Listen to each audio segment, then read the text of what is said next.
নমস্কার, good evening. আজকে special episode Maha Kumbh নিয়ে। আজকে স্পেশাল এপিসোড কে আছে আমার সঙ্গে, যার অনুষ্ঠান নিয়মিত দেখছেন টিভিতে 8:30টায় সোম শুক্র, তাকে নিয়েই উপস্থিত আমি সব্যসাচিত আছি, আর আপনারা লাখ লাখ দর্শক অপেক্ষায় থাকেন তার প্রোগ্রাম নিয়ে। মহাকুম্ভর স্পেশাল এপিসোড উপস্থিত অ্যাস্ট্রোলজার ডক্টর নীলাদ্রি নারায়ণ বাসু। শুরু করব অনুষ্ঠান। আপনারা ফোন করবেন, কথা বলবেন। নমস্কার জানাই, স্বাগত জানাই তাকে। আর অবশ্যই একটা নাম্বার, পার্সোনাল নাম্বার লিখে রেখেছি টিভির পর্দায়, আপনারা সেই নাম্বারে যোগাযোগ করবেন 9007529824। 16 বছরের অভিজ্ঞতা তার। সনাতন বৈদিক জ্যোতিষ, সনাতন বৈদিক তন্ত্র বিশারদ, হস্তরেখাবিদ, নবরূপ প্রশ্নকুণ্ডলী পদ্ধতির উদ্ভাবক তিনি উপস্থিত। এবং আজকে আলোচনা হবে মহাকুম্ভ নিয়ে। আপনারা শুনুন এবং ফোন করবেন, যাদের যাদের সমস্যা, যে কোনো কোয়ারি প্রশ্ন থাকলে ফোন করুন ডাইরেক্টলি তার নাম্বারে 9007529824। আচ্ছা, যেটা প্রথমেই জিজ্ঞেস করব সেটা হচ্ছে এই মহাকুম্ভ কেন এবছর কেন বলা হচ্ছে, মহাকুম্ভর গুরুত্ব মাহাত্ম্য একটু জেনে নিই। হ্যাঁ, জেনারেলি আমরা সবাই জানি যে প্রয়াগে যে মেলা হয় তাকে আমরা বলি হচ্ছে কুম্ভ মেলা। এবার এই কুম্ভ মেলার অনেকগুলো ভাগ আছে। প্রতি 3 বছর অন্তর যে মেলা হয় তাকে আমরা কুম্ভ মেলার একটা ছোট সংস্করণ, একে হিন্দিতে সওয়া কুম্ভ বা একদম 1/4 অফ কুম্ভ বলে থাকি। তারপর 6 বছরে প্রয়াগরাজে যখন মেলা ফেরত আসে তখন আমরা তাকে বলি হচ্ছে অর্ধকুম্ভ, এবং তারপর 12 বছরে হয় পূর্ণ কুম্ভ। আর মহাকুম্ভ হচ্ছে 12 বার প্রয়াগরাজে মেলা হওয়ার পর যখন আমাদের স্কন্দ পুরাণ অনুযায়ী হচ্ছে যে আমাদের পরিষ্কার লেখা রয়েছে গ্রহগত অবস্থানে বৃষ রাশিতে চ দেবে, অর্থাৎ দেবগুরু বৃহস্পতি যখন বৃষ রাশিতে থাকবে, আর তার সঙ্গে সঙ্গে অবশ্যই মকরে ভাস্করে চ চন্দ্রে, অর্থাৎ যখন মকর রাশিতে ভাস্কর অর্থাৎ সূর্য এবং চন্দ্র অবস্থান করবে তে মহাকুম্ভে, অর্থাৎ তখন মহাকুম্ভ হবে। আর এই যে গ্রহগত অবস্থান, এই গ্রহগত অবস্থান কিন্তু 144 বছর পর পরই সম্পন্ন হয়। আমরা খুব ভাগ্যবান যে 144 বছর পর 2025 সালে আমরা যখন বেঁচে আছি তখন আমরা এই মহাকুম্ভ দেখতে পাচ্ছি। আমাদের দুটো আগের জেনারেশন এই মহাকুম্ভ দেখতে পায়নি, আমাদের পরের দুটো জেনারেশনও সম্ভবত মহাকুম্ভ দেখতে পারবে না। আমরা খুব লাকি এবং আমরা সত্যি ভগবানের কৃপা আমাদের উপর। আর আজকে এই যে প্রোগ্রামটা আপনারা শুনতে পাচ্ছেন, আজকে সত্যি আপনাদের জন্য আমি বলবো এটা সব্যসাচীদার একটা মস্তিষ্ক প্রসূত আইডিয়া যে আমাদের পশ্চিমবঙ্গের মানুষের এই কুম্ভ সম্পর্কে জানার আগ্রহ প্রচুর, কিন্তু সেই রকম সোর্স নেই, যে অথেন্টিক সোর্স। অনেকে অনেক রকম কথা বলছে, তাই জন্যই আজকে একটা পডকাস্ট যেটা প্রশ্ন উত্তরের আড়ালে আমরা এই পুরো বিষয়টার সত্য উদ্ঘাটন হবে। এবং বললাম 2025-এর পরবর্তী মহাকুম্ভ হবে 2169তম সালে, তখন আমরা কেউই কিন্তু জীবিত থাকবো না। ফলে এই মহাকুম্ভ এই কারণেই কিন্তু বিশেষ হতে চলেছে। এত গুরুত্ব কেন? 144 বছর পর এই মহাকুম্ভ আমরা কিন্তু পেলাম এবছর 2025-এ। আমরা খুব লাকি, ভাগ্যবান, এবং আমরা কৃতজ্ঞ ডক্টর নীলাদ্রি নারায়ণ বাসু, বিশিষ্ট জ্যোতিষ, তার কাছ থেকে এত কিছু বিশদে জানতে পারছি মহাকুম্ভ নিয়ে। কারণ তিনি নিজেও যাচ্ছেন, তিনি কিন্তু নিজেও মহাকুম্ভে যাবেন, স্নান করবেন। তার ভক্ত শিষ্য প্রচুর রয়েছে, তো তার যজমান, তাদের মঙ্গলার্থে তাকে পুজো অর্চনা করতে যেতেই হচ্ছে। তো তার আগে এই ব্যাপারটা জানলাম আমরা। প্রতি 12 বছর অন্তর তো হয়, আর অবশ্যই এবার 144 বছর পর আমরা মহাকুম্ভ পেয়েছি। আচ্ছা, যারা মধ্যবিত্ত বাঙালি, যারা নিম্নবিত্ত বাঙালি, অনেকেই যেতে চান কিন্তু আবার ভয় পান, কিভাবে যাব, কোথায় থাকবো, কি করব, কত খরচা পড়বে, এগুলো নিয়ে কি একটা আইডিয়া পাওয়া যেতে পারে? আমি বলবো যে আপনি গরিব হন বা বড়লোক হন, ভগবানের কাছে আমার মনে হয় সবাই সমান।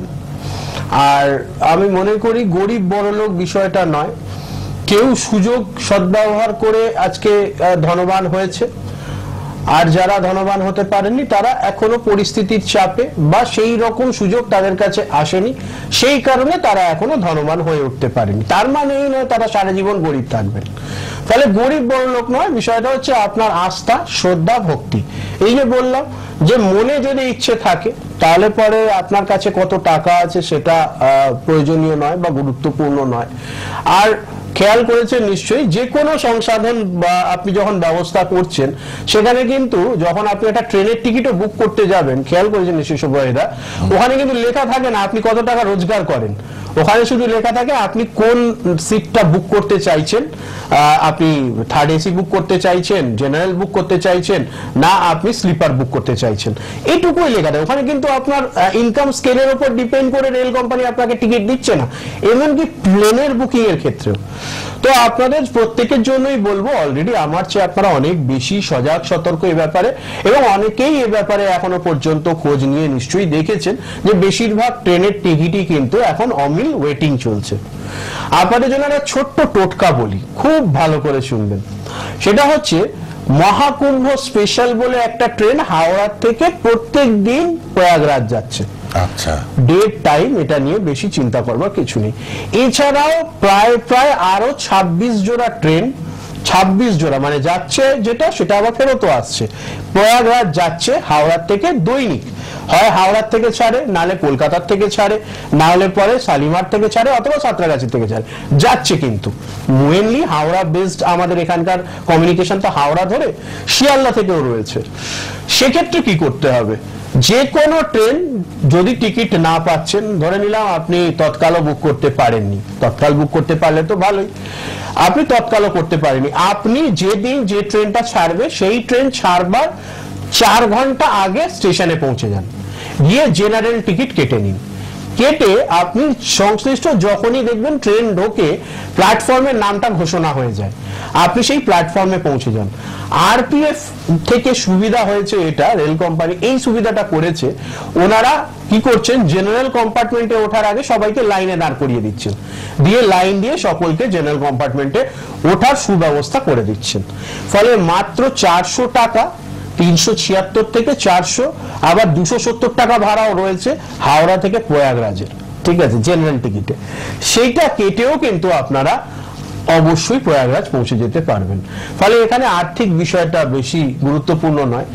আর এবার আপনাদেরকে বলি, কচ্ছপ দ্বার দিয়ে যদি আপনারা ঢুকছেন, অর্থাৎ প্রয়াগরাজ স্টেশনে নেবে, আপনি একটা টোটো বুক করে নেবেন, বুক করে বলে আপনি কচ্ছপ দ্বার যাবেন। কচ্ছপ দ্বার দিয়ে যদি আপনারা ঢুকছেন, ওখানে ঢোকার আগেই বেশ কিছু মঠ ও মিশনের লিস্ট দিয়ে দিয়েছে, এত নম্বর গেটে এটা, তত নম্বর গেটে এটা। ওখানে আপনারা যদি পৌঁছে যান, আপনারা সারা দিন খাওয়া দাওয়া থাকা বিনা খরচে হয়ে যাবে।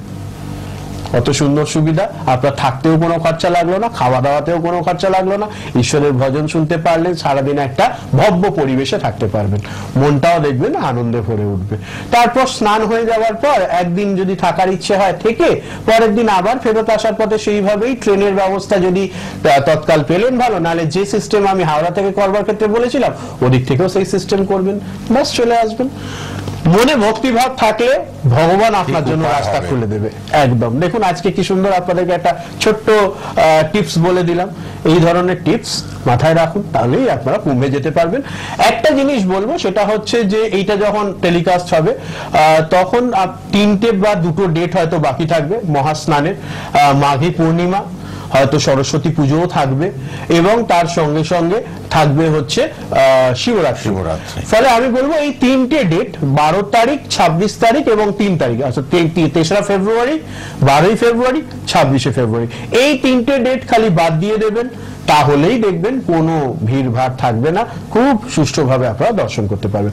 আর একটা জিনিস বলে রাখবো, সেটা হচ্ছে অবশ্যই আপনারা বোট যেখান থেকে ছাড়ে, অর্থাৎ নৌকো যেখান থেকে যায়, সেখানে গিয়ে একটু দরদাম করে 70 টাকা করে মাথা পিছু, বড়জোর এটা 100 টাকা করে নিতে পারে, বেশি টাকা দেবেন না।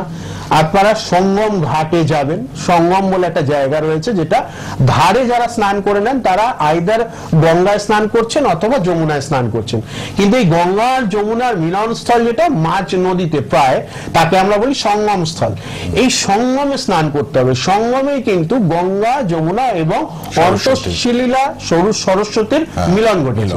এবং যদি আপনি এত দূর থেকে যাচ্ছেন সেক্ষেত্রে অবশ্যই অবশ্যই আপনারা এখানে গিয়ে স্নান করবেন, তাহলেই ভালো হবে। এটাও একটা দামি টিপস পেলেন, কষ্ট করে যাবেন, গিয়ে কিনারায় স্নান করে ডুব দেন। 90% লোক আমি তো দেখছি সবাই গেছে, ভিডিও করেছে, আমারও অনেক ভক্তগণ গেছে। হ্যাঁ, এগুলো মাথায় রেখে গেলে কোনো অসুবিধা। তারা প্রত্যেকেই বেশিরভাগই দেখলাম যে হয় তারা গঙ্গা নদীতে স্নান করে নিচ্ছে অথবা যমুনায় স্নান করছে, কিন্তু সঙ্গমে স্নান হলো না। এই হচ্ছে ব্যাপার।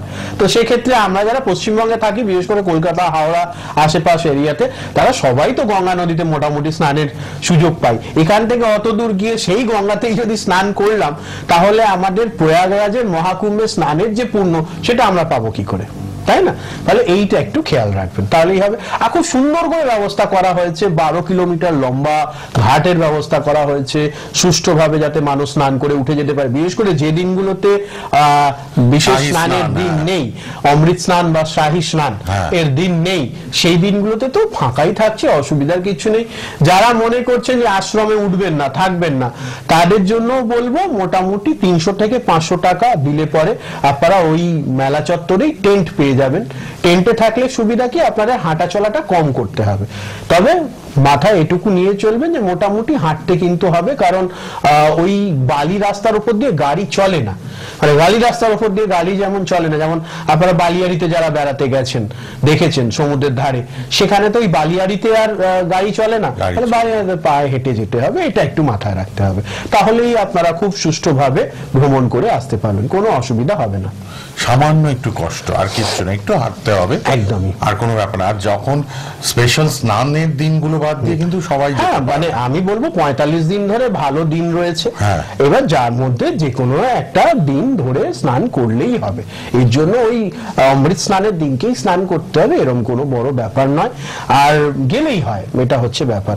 তখন 5000 লোকের সঙ্গে আপনি একটা ঘাটে নেমে স্নান করছেন, আদেও স্নান করতে পারলেন কি পারলেন না, তাড়াহুড়োতে ধাক্কাধাক্কি হলো, ঠেলাঠেলি হলো, তার চেয়ে ভালো যেদিন ভিড় হয়নি সেই দিনকে একদম মনের মতন করে সূর্যদেবকে জল অর্ঘ্য, নিজের পূর্বপুরুষদেরকে জল অর্ঘ্য দিয়ে ভালো করে স্নান করতে পারলেন, এটাই ভালো হবে নাকি? একদম সেটাই করুন। খুব জ্ঞান, গভীরতা, পাণ্ডিত্য আমাদের অ্যাস্ট্রোলজার ডক্টর নীলাদ্রি নারায়ণ বাসুর। গণেশালয় কামাখ্যা ধামে প্রচুর মানুষ আসেন, এবং তিনি আজকে একটা স্পেশাল এপিসোড আপনাদের মঙ্গলার্থে সুবিধার্থে করছেন, যে মহাকুম্ভ নিয়ে। কুম্ভ মেলা তো হয়, কুম্ভ মেলাতেও যেতে অনেকে মন চায়, কিন্তু এই ভয় ভীতিগুলো কাজ করে, ভিড় ভাট্টা কিভাবে যাব, তার জন্যই কিন্তু আজকের ওনার স্পেশাল এপিসোড। আর এটা তো মহাকুম্ভ, 144 বছর, প্রত্যেকটি হিন্দুর মনের ইচ্ছে যে একবার যদি গিয়ে একটু স্নান করা যায়। সুতরাং ট্রেনের ব্যবস্থা আছে, ইউপি সরকার এবং বহু আমাদের কেন্দ্রীয় সরকার, ইউপি সরকার তো সহায়তা করছেনই, এছাড়াও বহু আশ্রম কিন্তু ওখানে রয়েছে, যেটা বললেন বিনামূল্যে থাকা খাওয়ার ব্যবস্থাও করে দিয়েছে। তো এবার আবার চলে আসে একটু কুম্ভের ব্যাপারে। কিসের, মানে এই অমৃত কুম্ভ এবং সমুদ্র মন্থন, এই ঘটনাটা, এই ব্যাপারটা একটু দর্শকদের যারা নতুন জানেন না, একটু শুনে নিন তাদের। একদম একদম।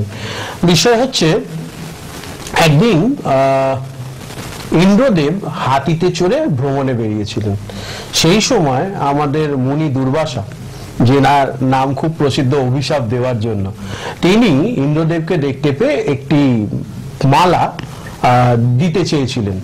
তো ইন্দ্রদেবের কোনো কারণবশত বা অহংকারের কারণে উনি কি করলেন, হাতির মাধ্যমে ওই মালাটা গ্রহণ করেছিলেন। অর্থাৎ আমাদের মুনি ভেবেছিলেন, দুর্বাসা মুনি ভেবেছিলেন যে উনি নেবে এসে মালাটা গ্রহণ করবেন, কিন্তু উনি সেটা নেননি। উনি হাতির সুরের মাধ্যমে সেটা নিয়ে তারপর হাতিকে খাইয়ে দিয়েছিলেন। এই ঘটনা দেখে দুর্বাসা মুনি খুব ক্রোধিত হয়েছিলেন এবং তিনি অভিশাপ করেছিলেন ইন্দ্রদেবকে যে আপনার এই যে দম্ভ অহংকার, আপনার স্বর্গ থাকবে না। ফলে কি হলো, এইটার পরে এই ঘটনা ঠিক কিছুদিনের মধ্যেই এই অভিশাপের বিষয় ফলতে শুরু করলো এবং রাক্ষসরা এই স্বর্গের দখল নিল। তখন দেবতারা বেদখল হয়ে গেল, থাকবে কোথায়, এরকম একটা ব্যাপার, নতুন জায়গা প্রয়োজন, নতুন সম্পদ প্রয়োজন, এবং রাক্ষসটা প্রচন্ড ভাবে স্বর্গের ক্ষতি সাধন করলো। তখন ব্রহ্মাদেবের আইডিয়াতে বা বুদ্ধিতে, তার দেখানো পথে এবং বিষ্ণুদেবের পরিকল্পনায় বাসুকি নাগকে দড়ির মতন ব্যবহার করে সমুদ্র মন্থন করবার ব্যবস্থা হলো দেবতা আর অসুরের মধ্যে। প্রথমেই আমরা সবাই জানি হলাহল উঠে এসেছিল, কারণ যে কোনো মন্থন হলে পরে খারাপ জিনিসটাই আগে বেরিয়ে আসে। সেটা তো আমাদের কণ্ঠে ধারণ করলেন নীলকণ্ঠ দেব অর্থাৎ দেবাদিদেব মহাদেব। তারপর মহর্ষি ধন্বন্তরী আরো অনেক জিনিস উঠে এসেছিল, 12 রত্ন উপরত্ন উঠে এসেছিল, যার মধ্যে সবশেষে মহর্ষি ধন্বন্তরী দেবতাদের বৈদ্য যিনি, তিনি অমৃত ভাণ্ড হাতে উঠে এসেছিলেন।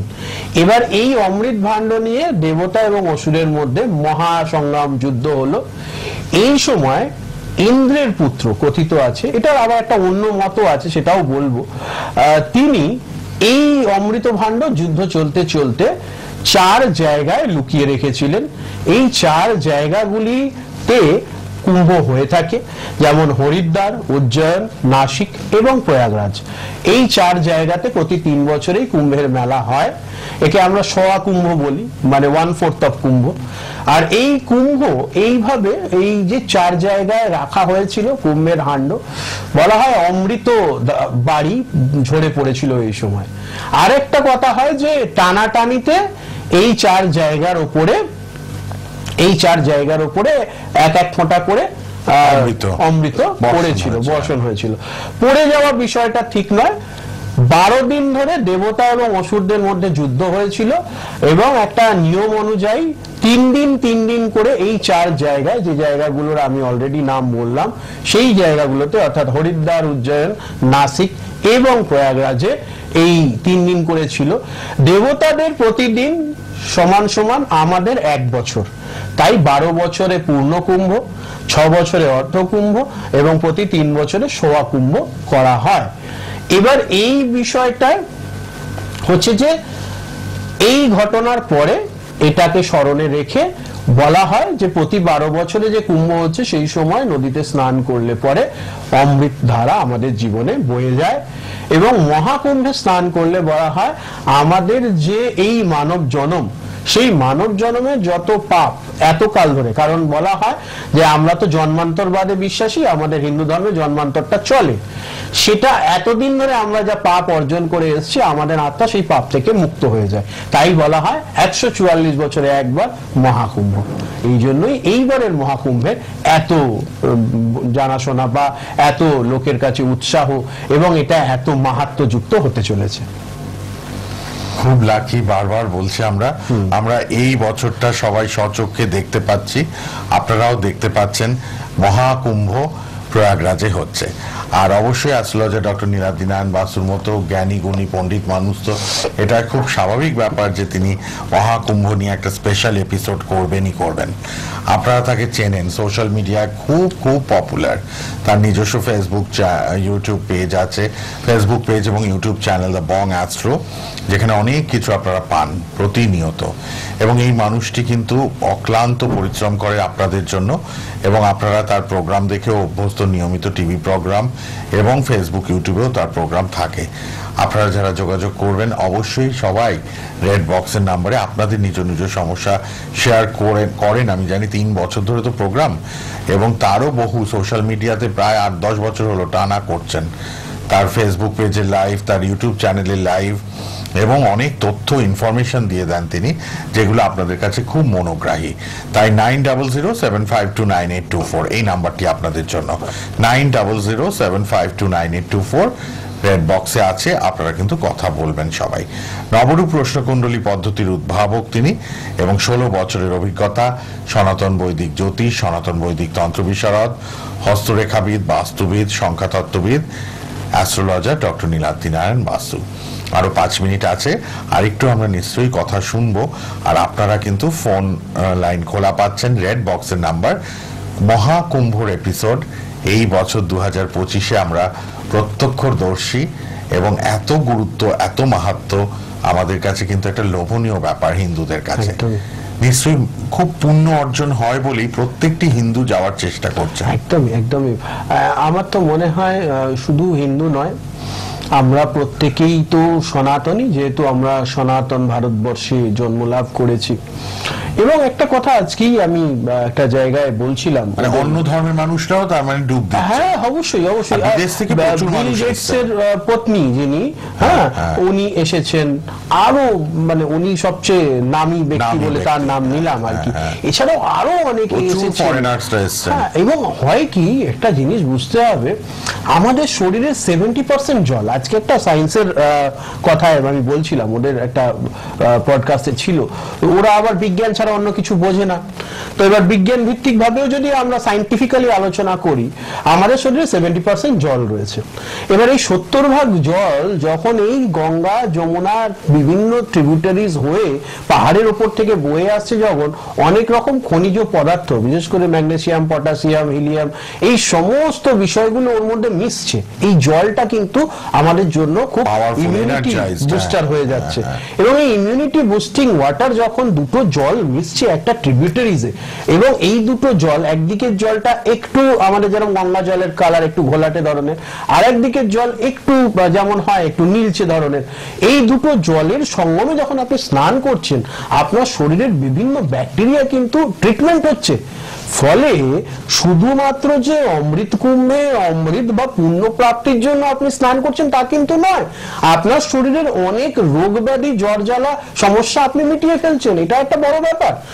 আরো একটা বিষয় হচ্ছে, যখন আমরা জলে ডুব দিই, তখন আমাদের শরীরের বা মাথার উপর থেকে এই যে জলের প্রবাহমান ভাবে হয়ে যাওয়া, এতে আপনার উপর করে রাখা বিভিন্ন নেগেটিভ কাজ, ব্ল্যাক ম্যাজিক, নাম ধরে বেড়ে দেওয়া, জিন চালান করা, হ্যান করা, ত্যান করা, সব বাধা আপনি কাটিয়ে উঠতে পারবেন। নজর দোষ ইত্যাদি থাকে না, আমরা মাথার উপর থেকে নারকোল ঘোরাই, কেউ কেউ শুকনো লঙ্কা ঘোরায়। কেন মাথার উপর দিয়ে ঘোরানো হয়? কারণ মাথার উপরের জায়গাটায় এই ধরনের বন্ধন কোয়া থাকে। ফলে এইটা যখন হয়ে যাচ্ছে, তখন আমরা অটোমেটিক্যালি এই সমস্যার থেকে মুক্তি পেয়ে যাচ্ছি। এটারও কিন্তু একটা বিজ্ঞান ভিত্তিক ব্যাখ্যা রইল। ফলে আপনারা যারাই সুযোগ পাচ্ছেন, আর আমি তো বলবো সুযোগের জন্য নয়, ভগবান এত বড় সুযোগ আপনাদের প্রত্যেককে করে দিয়েছে। আপনারা প্রত্যক্ষ করছেন 144 বছর পর আজকের কুম্ভ, এই মহাকুম্ভের 45 দিন। পাশাপাশি আপনারা আমার প্রোগ্রামটা আজকে দেখতে পাচ্ছেন। ফলে কোথাও না কোথাও ঈশ্বর চেয়েছেন, তাই আজকে আপনারা কিন্তু ভাগ্যবান যে আপনাদের কাছে এই বার্তাটা পৌঁছচ্ছে। আমার মাধ্যমে পৌঁছচ্ছে এটা বড় কথা নয়, ভগবান পৌঁছে দিচ্ছেন।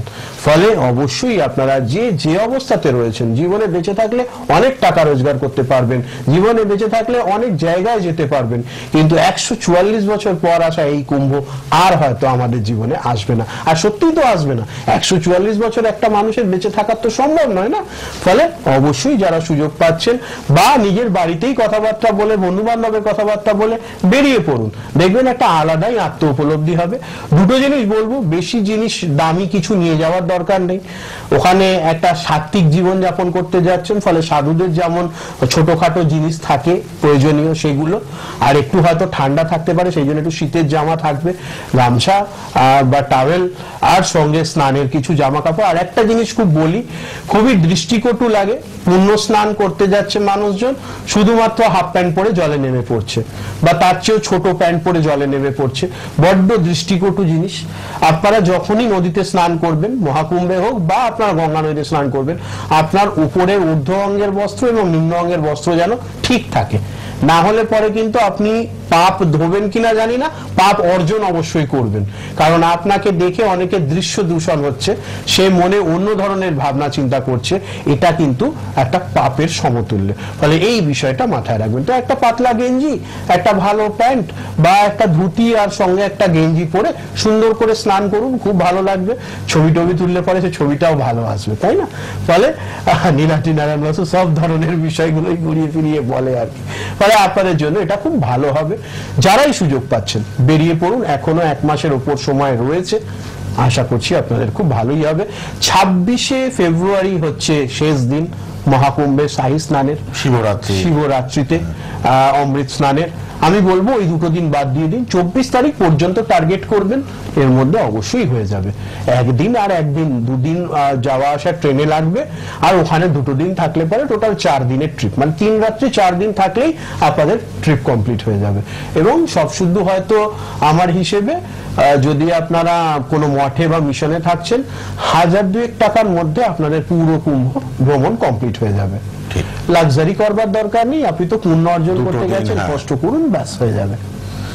সুতরাং স্পেশাল এপিসোড মহাকুম্ভ নিয়ে আজকে করলেন ডক্টর নীলাদ্রি নারায়ণ বাসু। দেখতে দেখতে সময়ের শেষ দিকেও চলে এসেছি। আপনারা আশা করি খুব ভালো লাগলো আপনাদের সকলের, অনেক কিছু জানলাম। আবার দেখা হচ্ছে পরবর্তী এপিসোডে।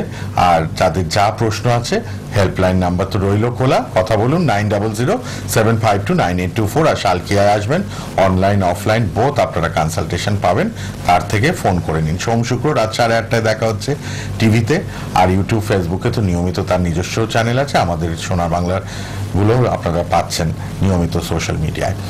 আজ এই পর্যন্তই, আবার দেখা হবে। অনেক ধন্যবাদ, শেষ করলাম। ভালো থাকুন সবাই।